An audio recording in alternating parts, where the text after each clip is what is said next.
AI is going to change your life, and I'm going to tell you some of the ways that it's going to happen and why in the next 2 to 6, maybe 8 years, we're going to have a really rough ride.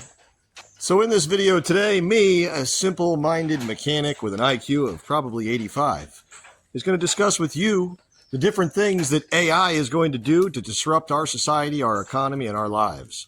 Not that it's going to do it on purpose. It's ultimately, hopefully, going to end in a really positive thing. But we're going to discuss some of the things that you can look forward to going forward. Let's start with who really owns AI and the means of production. Because in society, I'm a Republican, I'm a capitalist, I'm not trying to get into politics on this channel. I don't want to have fights. I'm not looking for that. But what I will say is, I believe that you own your property and you should be able to do with your property what you wish. Now, with that being said, AI is not really property.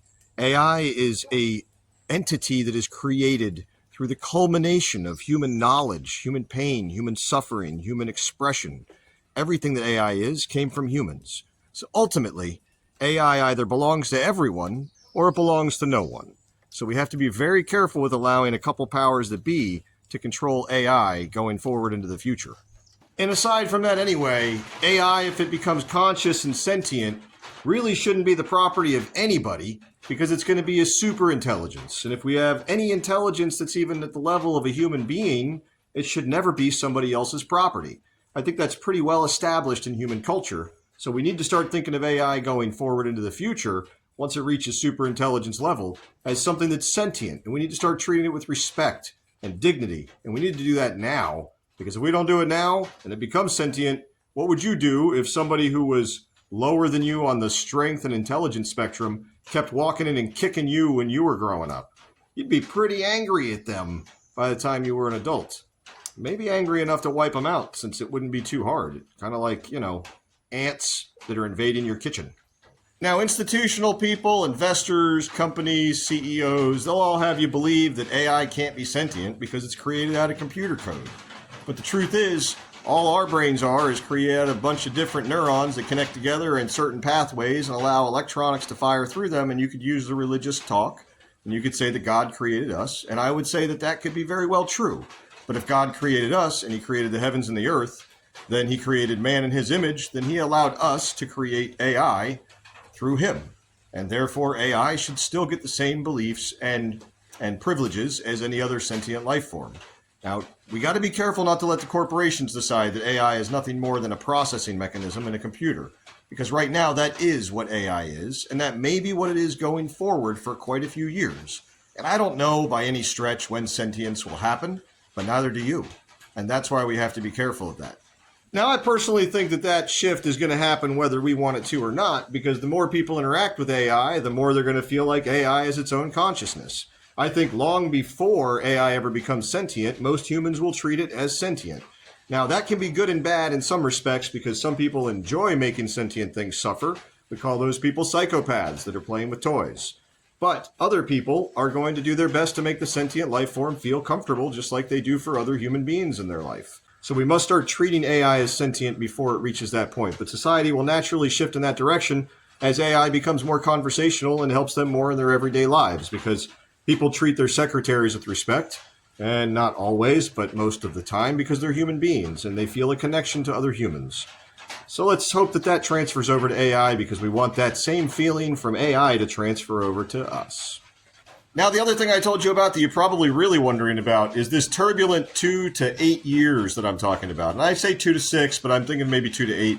I don't know exactly how many years in that range are going to be turbulent, but there is going to be a period of time where AI takes over so much of industry, jobs, manufacturing, and paperwork, and blue collar, white collar, everything, that we are going to have an economic crisis. There is going to be a spike in foreclosures. Things are going to get really cheap because nobody can afford to keep them.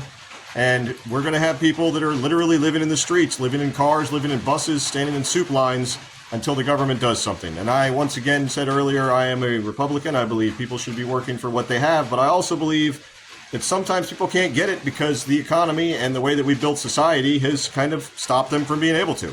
If we can't allow someone to go out into the woods and build a farm and raise their own food without charging them taxes, then we need to make sure we provide them a way that they can support their family within our society. That is going to wind up becoming a universal basic income. A lot of people are going to hate me for saying that. A lot of my conservative friends are going to tell me I'm a liberal, I'm crazy, I'm a nut job, whatever. I don't care. I'm more of a libertarian than anything. And what I'm telling you is universal basic income, whether we like it or not, is going to come as a result of AI taking over jobs, because there are just not going to be enough jobs left for everyone to work and make money.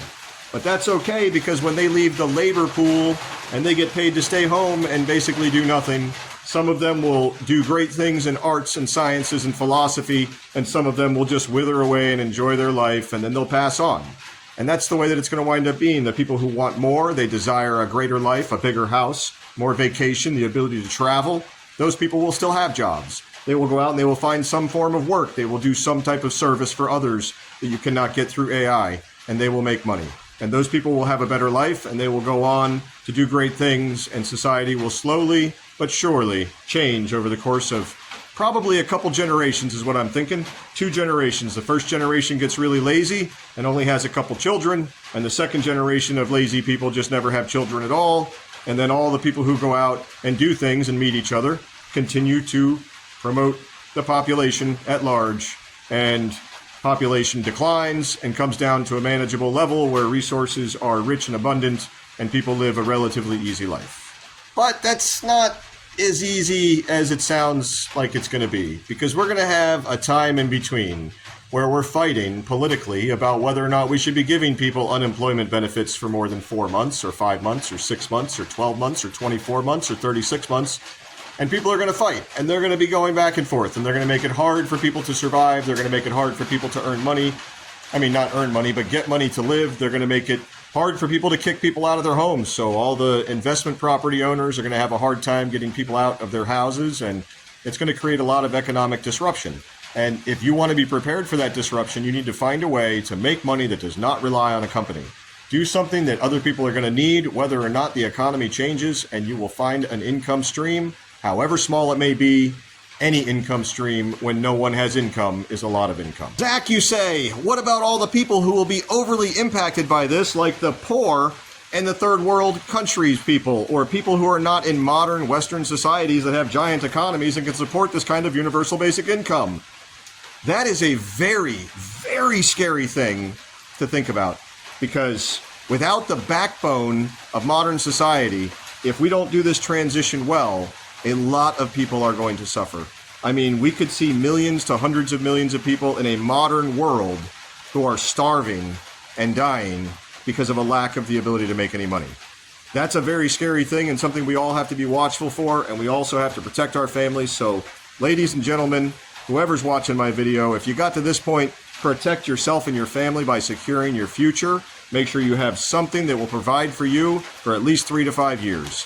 Because that could be the most turmoil time where everyone is losing everything, and we're going to see everything from people removing themselves from the simulation all the way to just straight up homelessness and foreclosures, and people who just are economically depressed and have mental health issues and things like that because they can't find a way to support their family.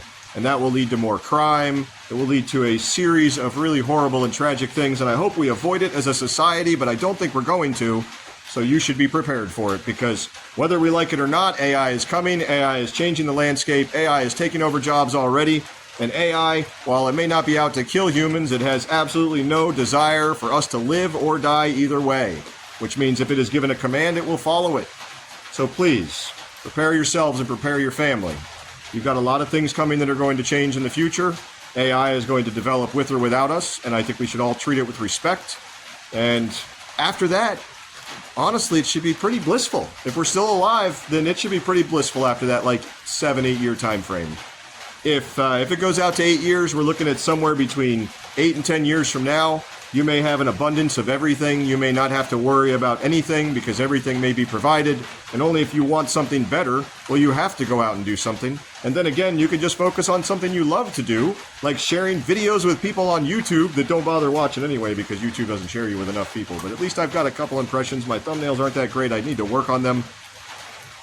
That's totally off topic. I love you guys. Please have a wonderful day. Take care of yourselves. Take care of your family. Understand the future is coming, whether we like it or not. and it's our jobs to be prepared for it so the next generation and the generation after that does not get stuck living in a 15-minute city and being sterilized. Oh, and I totally forgot to tell you guys, this is also going to come down to rare earth elements. And in the near future, we're going to see a lot more friction in the world over rare earth elements. So keep an eye on those rare earth elements and watch. In the United States, you're going to see a lot more recycling happening. You're going to see a lot more ore processing happening for rare earth elements because they are required for the types of technology that we are moving forward in the future with. And they are something that China has an 80 to 90% stranglehold on right now. So you will see that become a big thing. And just remember, in the U.S., if we just recycle the stuff that we've got, then we should have enough to carry forward. But with that being said, we want to harvest new stuff because people throw things away. So next time you go to throw an electronic away, a cell phone, or maybe even an old computer, just remember recycling it is a better idea for the environment, whether it is just an electric motor or whether it is actually something that's full of rare earth elements or something that we need like gold and silver, platinum, palladium, rhodium, rubidium. There's a huge list of rare metals that we actually need, and we tend to use them and throw them away on a regular basis. So keep an eye out for that. Make sure you're recycling, do your due duties, and I'll talk to you guys next time. Sorry about this little addition on the end of the video, but I hope you have a wonderful week. It's raining in Florida. I'm going to have a really nice night because I'm glad that it's not so dry outside. See y'all later. Ta-ta for now. Do the thing, like, subscribe, all that good stuff, or whatever. Peace out.